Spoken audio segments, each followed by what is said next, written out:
Батсүрэгш асууя. За баярлалаа. Тэгэхээр арилжааны банкуд маань иргэний мөнгийг хадгалж байгаа учраас энэ даатгалын санд мөнгө төвлөрүүлэх үүрэг хүлээн л дээ.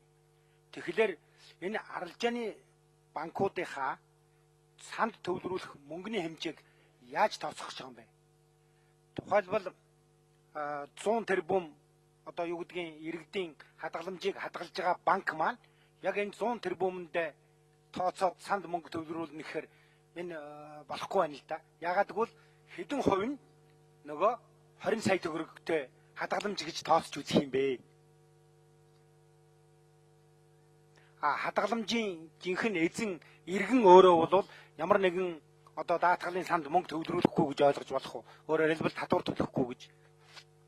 Ягаад гэвэл энэ Монгол улсын хадгаламжийн тогтолцоо өөрөө их төвөгтэй байгаа л да. Ягаад гэвэл мөнгөний бараг 90 гаруй хувийн цөөхөн хэдэн хүн эзэмшиж байгаа шүү дээ. Тэгэхээр энэ 20 сая төгрөгөөр тооцохлоор нийт одоо хадгаламжийн хэдэн хувийн даатгалтай байна гэж тооцож байгаа байна.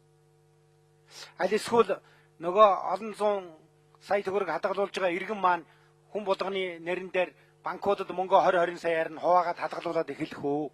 Тэгээ энэ процессыг яаж удирдах юм бэ? Өөрөөр хэлбэл арилжааны банкнаас санд төвлөрүүлэх мөнгийг одоо тэр 100 тэрбумээс нь тооцох уу? Аль эсвэл энэний төдөө хувь нь даатгалд хамрагдах нэ гэж тооцож үзэх үү? Энэ бол их өөрөө маш одоо учир дутагдaltaй процесс болно л доо. Ягаад гэвэл нийт хадгаламжийг бүгдийн одоо даатгалд хамруулна гэж тооцох юм бол амар хэлбэр болно. Гэтэл 20 сая төгрөгтэй хүн хэдв 200 сая төгрөгтэй хүн хэдвэ? За би асуултанд хариулъя. Тэгэхээр хөцөр гүшүүн нэлээ юу харсан байна. Тэгээд ийм байна. Нийт хадгаламжаас иргэдэс татсан нийт хадгаламжаас тооцож банк шимтгэлт төлөх юм байна. 20 сая төгрөг хүртэл гэдгээс биш. Нийт хадгаламжаас. Яагаад тэгэхээр тэр хэмжээний мөнгийг иргэдэс татсан байна. Тэр хэмжээний мөнгийг буцаагаад бизнес хийж гаргаж байгаа.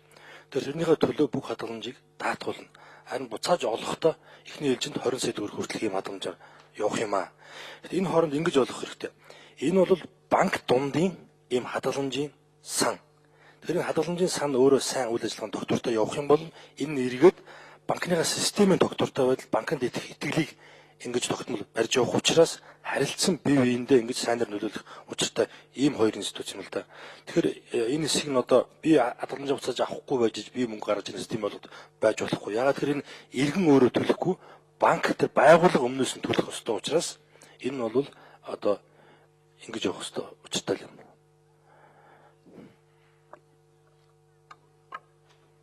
Осноо асууш. Татварлаа. За тэгэхээр энд даатгалын санд төсвөөс бас одоо их үүсвэр байна гэж, улсын төсвөөс их үүсвэр байна гэж. Тэгэхээр энэ улсын төсвөөс хэдийн хэмжээг гэж тооцож байгаа. Тэгэхээр жил болгон одоо улсын төсөвт даамт үзүүлээд энэ одоо хадгаламжийн даатгалын санд мөнгө төвлөрүүлнэ гэж байна. Дараагийн нэг тодорхойлох зүйл бол тэр корпорац ба шүү дээ. Корпорац үйл ажиллагаа явуулахдаа энд санд төвлөрсөн мөнгөөрөө үйл ажиллагааныхаа зардлыг явуулах уу, аль эсвэл бас нэг төсвийн байгууллага байх уу? Жил болгон улсын төсвөөс одоо төсөв батж өгдөг тийм байгууллага байх уу? За их зөв асуулт явлаа.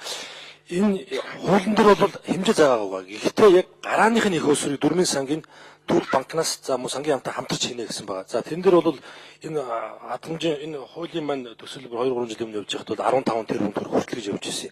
За сүүлийн бол энэ жилийн тооцоогоор бид нэг 50 тэрбумыг гаргая гэж сангийн хамтаа бол ярилцсан байгаа. За эх оны төсөвт бол сангийн хамтаас гарах 50 тэрбум суугаагүй байгаа.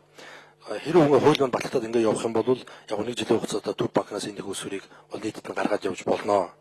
За тэгэхээр доор хашингад нэг хоёр институтээс 100 тэрбум төгрөг цуглан за дээрэс нь банкуудын шимтгэлгээд бас 100 гаруй тэрбум төгрөг цуглан. Тэгэхээр нэг гарааны их өсвөр маань 200 тэрбумтай нэлээд бас мөнгөтэй институт явж эхэлнэ.